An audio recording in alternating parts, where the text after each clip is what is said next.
C'est un geste que Dieppe fait depuis plus de 20 ans. Tout comme ce périple.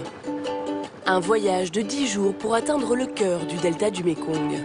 Dieppe et sa femme Thi sont des marchands itinérants.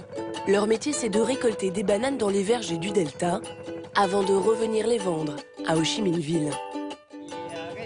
Il n'y a aucune raison de passer par la terre. On fait tout par bateau ici. De toute façon, les routes, on n'y connaît rien.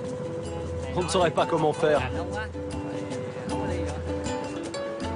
Nous embarquons avec ces enfants du fleuve pour plus de 300 km de navigation. 3 fois par mois, ils quittent l'ancienne Saigon pour rejoindre les bananeraies du delta. Là-bas, ils vont charger plusieurs centaines de kilos de fruits dans leur cale avant de revenir à Ho Chi Minh pour y vendre leurs marchandises. Un métier éprouvant et même parfois dangereux. Alors pour se porter chance, Thi n'oublie jamais de prier Bakao, la déesse du fleuve. Moi, j'ai souvent peur sur le bateau. S'il arrive quoi que ce soit, il peut couler. Et là, on perd tout. Notre marchandise, le navire. C'est tout notre argent qui est englouti. Ce que Thi redoute, ce sont les crues incontrôlables de ce fleuve. Un géant qui serpente sur près de 5000 km.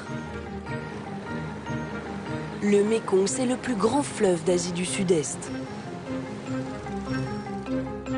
Il prend sa source sur les pentes de l'Himalaya et vient finir sa course au Vietnam, dans un labyrinthe aquatique, le delta du Mékong.